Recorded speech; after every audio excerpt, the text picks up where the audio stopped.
Hi guys! Welcome to my YouTube channel. It's me, Flory. So, ayan. 11 o'clock. Pupunta ako ng clinic kasi mayroon akong check-up uli. Kasi nakaraan nang galing ako sa clinic. So, niresitahan ako ng syrup lang. So, 5 days daw. Di naman natanggal. Parang lumala. So, kaya ngayon, meron akong schedule uli. So, sana magandang-gandang gamot na maibigay sa akin kasi nga, nung Friday ng gabi, inubo ako tapos may plema, may kasamang dugo. So, hindi naman ako natakot. Kaya lang, syempre, baka lumala. Kaya mas magandang maagapan na agad. Yeah. So, bagong ligo tayo. Basa pa yung buhok. Hindi na ako nag-dryer kasi, wala nang time. Saka kahit di ako mag-dryer, okay lang naman. Di na rin ako nagdala ng shades ko. Kasi nga mainit. Pawis din ang mata ko. So, di rin ako makagamit ng shades. Ayun guys, nandito na ako. Nag-aantay lang ako ng elevator. So, mainit. Grabe.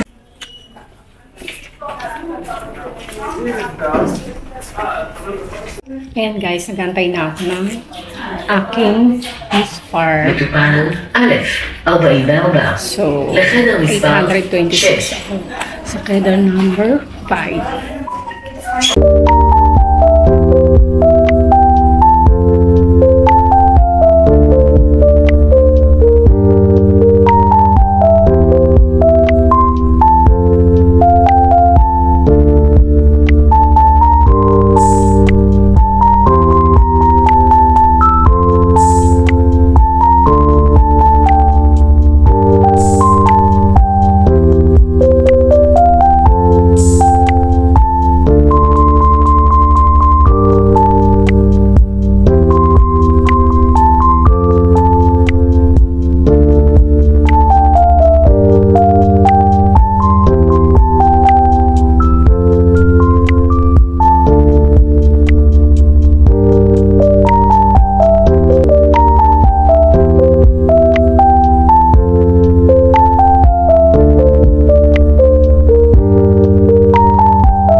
So, ayan, ang result ng aking check-up kanina ay acute bronchitis. So, di ko alam kung bakit yun, pero yun talaga ang result.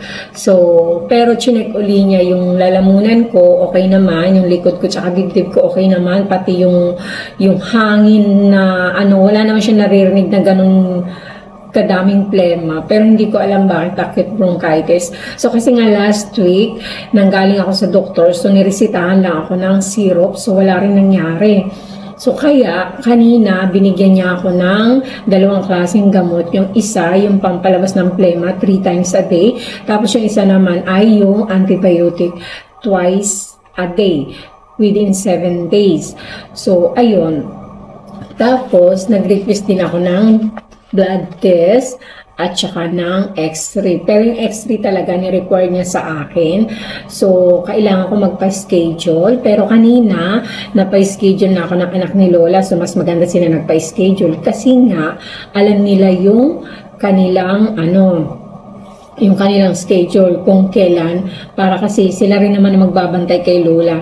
So, kaya yun, ang schedule ko ay sa Martes ng 3:40 ng hapon. So, hindi ko alam, depende daw kung sasamahan ako papunta dun sa clinic, tapos aantayin o magta-taxi lang ako papunta doon. So guys, yun, gustong-gusto ko na magpa-x-ray para matapos na, tapos blood test para malaman ko kung ano talaga. Pero meron naman binigay na gamot, so yun iti-take ko within 7 days. So ayun guys, sana maging okay at hindi naman talaga acute na acute, di ba? So, kailangan kapag nakaramdam kayo ng ganong katulad sa sitwasyon ko, kailangan talaga magpa-check up kaagad sa doktor bago lumala. So, kasi sa akin parang 1 month. So, para kasi nung galing akong Pinas, inubo ako, tapos nawala. Tapos pag kumakain ako ng malamig, ganun, bumabalik, tapos nawawala din, ganun. So sa akin, siyempre ang lang dahil sa kinain kong malamig, ganun, kaya ako inubo, ganun. Tapos namaos din ako. Nung namaos ako pero one day lang, ayun bumalik din uli. Kasi nga nagkaindi ako ng luya, kaya yun nakatulong. So bumalik din agad yun. Pero kailangan talaga pag nakaramdam kayo ng ganito sa sitwasyon ko, kailangan magpa-doktor na kaagad bago lumala pa. Hindi ako nasagalaan kundi papunta ako sa clinic for the schedule ng aking x-ray today, 3:40 ng hapon. So, hi guys, nandito ako ngayon sa clinic. So, mag-aantay ako ng aking number for the x-ray. So, inatid ako ng anak. So, kaya yun, hindi ako nahirapan. So, ayan, nandito ako ngayon sa mall, sa Beauty Care. After ng x-ray ko, dumiretso na ako kasi 1 block lang naman ang layo doon sa clinic. 3 minutes lang na nilakad ko. So, kasi sabi ng anak, pwede daw akong gumala. So, hindi naman ako tatagal sa paggagala kasi nga baka mamaya magsirena. So, mamimili lang ako mga dapat kong ipapadala sa sa box, tapos uwi na din ako. Pila na ako, magbabayad na ako ng aking pinamili. So, para makauwi na ako.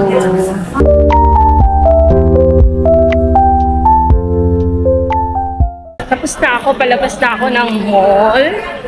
So, magta-taxi ako. Diba? So, ayan. Hindi na ako titingin ng mga shoes tsaka ng mga damit kasi marami naman ako. Hindi ko na natutuot. Kung ano yung nasa labas ng cabinet ko, yun na lang paulit-ulit kasi tinatamad na ako maghalungkat sa dami. Ayan guys, yung mga picture ng mga hostages. Tsaka yun yung mga message nila, oh. Ang dami. Ayan. So, ayan, maghahanap tayo ng taxi. Okay.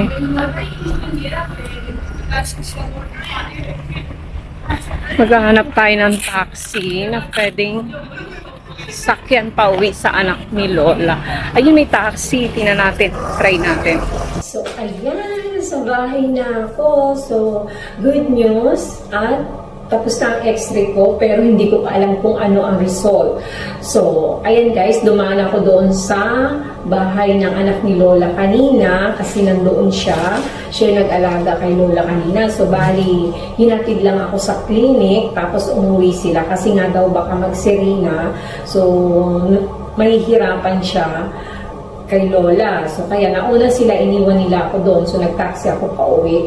Papunta doon sa bahay ng anak ni Lola. Kasi pumunta pa ako ng mall at nag-shopping ako. Eto sa Fairline ko. Binili lahat ito. So, hindi para sa akin. Isisend ko to sa Pinas. So, tara guys, tingnan natin kung ano yung mga pinamili kong murang-mura lang. So, ayan guys, kapag sinasama ko ng anak ni Lola papuntang Rehoboth, dumadaan talaga ako sa Beauty Care. Tsaka mayroon pang isa doon sa Cara. Magaganda yung mga products nila at mga mura lang. Talagang affordable mo talaga yung bilhin kasi hindi ganun kamahal. So, ito yung mga pinamili ko. Bumili ako ng pang-spray kasi ako nagugupit ng buhok ni Lola. So, kailangan ko nito. Kasi nung mga nakaraan, ginagamit ko yung pang-travel ko lang na pang spray yun. Yun lang nilalagyan ko ng tubig so hindi kasya.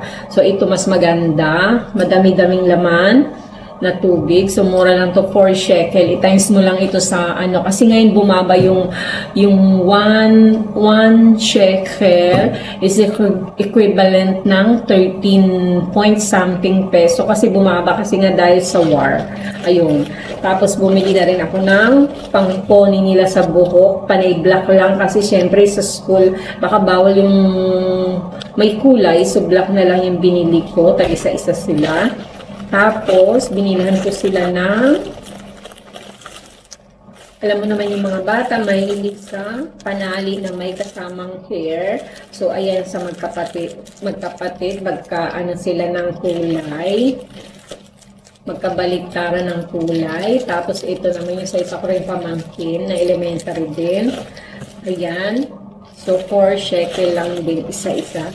Tapos, binilang ko rin sila nito ng makeup. Kasi pag may activities, wala silang magamit. Ang ginagamit lang yata doon yung lipstick. So, okay na ba yung lipstick, diba? Kapag marunong kang gumamit. So, binilang ko na rin sila ng pang eyeshadow. Siguro pag pag uuwi ako, dadagdagan ko na lang. Kasi mas maganda yung hand carry ko kaysa sa sa package. Baka masira. Tapos, bumili na rin ako ng pang tanggal ng kuto at saka ng bisa. Ayan. So, magkano nga ba ito? 5 shekel. So, tapos, bumili ako ng perfume for, hindi ko alam kung sa kuya ko o kaya sa tate ko. Kasi yung tate ko, may nabilhan ko na siya dati, kaya lang hindi ko pa na-isisend. So, baka ibibigay ko na lang to sa kuya ko. Mabango siya, guys. Mura lang. Nasa ano lang ito. Magkano ba? 20 shekel. So, magkano lang yung 20 shekel? I-times natin sa 20 times, lagyan na natin 13.56 mga ganun. So, 271 pesos lang. O, diba? 100 ml na mura na tsaka mabango. So, ako naman kasi, hindi ako mahilig sa mga branded na mga pabango, mga basta kung ano yung nakita kong cute siya at maganda, ganun, cute na maganda pa, yun ang kukunin ko. Kasi 'di ba may tao na kahit bumili ng branded, gumamit ng branded na hindi bagay, 'di ba? May ganun.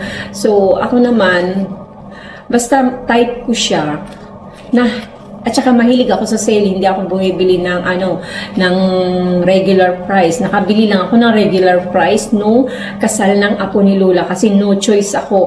Lahat ng mga sale doon parang pantulog. So no choice ako, yung arrival lang nabili ko, yun lang yun. Ang nabili kong regular price, napakamahal. So nung mga ilang buwan na binalikan ko ulit, Diyos ko, parang 3 times yata yung yung binaba. So pero bumili ako ng isang kulay kasi black and light orange yung binili ko, black yung ginamit ko nun. So ayan, bumili din ako ng hand and body lotion, mura lang din to, 5 shekel isa. Mabango to, guys. Ilang ba yung nabili ko? Ay, 4, tagi isang kulay. Ayan, iba-ibang kulay sila eh. So 4 ang binili ko, 5 shekel. Tapos, bumili na rin ako ng pangtanggal ng kayo at saka pang ng kuko. Mura lang to, 1.80. So, bumili na rin ako ng ganitong 3 klase. Marami siya, siguro mga 5 klase yung ganito. Kaya lang, ito lang yung 3 lang ang nagustuhan ko yung amoy niya. Mild lang. Tsaka, mura lang, guys. 10 shekel. 10 shekel isa, mabango na. So, etong gusto ko yung Lorena French. Ayan, mabango. Mabango naman lahat, pero ito lang yung type ko. Ayan. Itong Lorena France. Ayan. Tapos, eto, yung 3 magkakaibang kulay din na perfume. Mabango din ito. Mura lang din ito, guys. Ito ay nag-sale stock eh. Balay nyo, gusto nyo bumili, o diba? PM nyo lang ako. 6 shekel lang. So, Kiss Me ang nakalagay. So, mabango din ito. Kasi naamoy ko na to dati.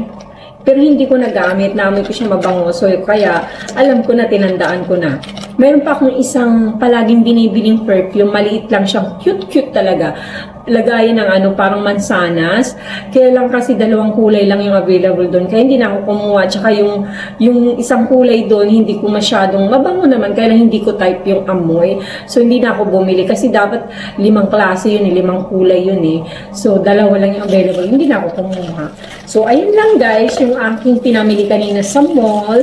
Sa pag-iikot-ikot ko, hindi na ako pumunta sa my shoes and mga damit. Kasi ang dami kong damit. yung lalagay ko nga sa mga box ko, pang mga damit ko nga eh. So, yung ginawa ko, binalot ko ng plastic para pagdating doon kahit hindi nalabahan kasi dito malinis naman eh. Nilagay ko na lang sa plastic para pagdating doon kahit hindi nalabahan, lalagay na lang sa cabinet. So, pag-uwi ko na lang bago ko labahan. So, ayan lang guys. So, sana maging okay yung result ng aking x-ray. And then, sa Sunday, bali next week, Sunday, kukunan din ako ng test ng blood para malaman kung ano talaga. So, ayun, update ko kayo. At saka yung result kung para kung maranasan yung ganito, alam niyo kung anong gagawin.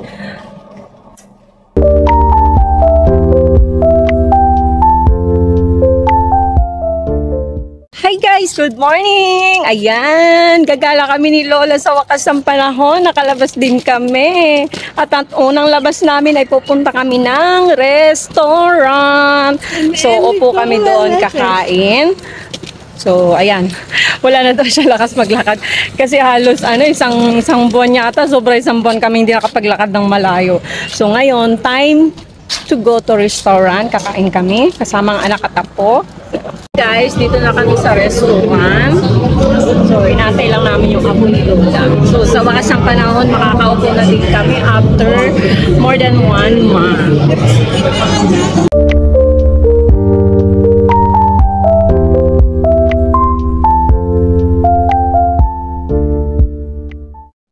Hi guys, ayan, tapos na kami kumain sa restaurant. Pauwi na kami ni Lola. So, nasolve na naman ang aming lunch. So, maglilinis na lang ng ngipin at matutulog, papahinga.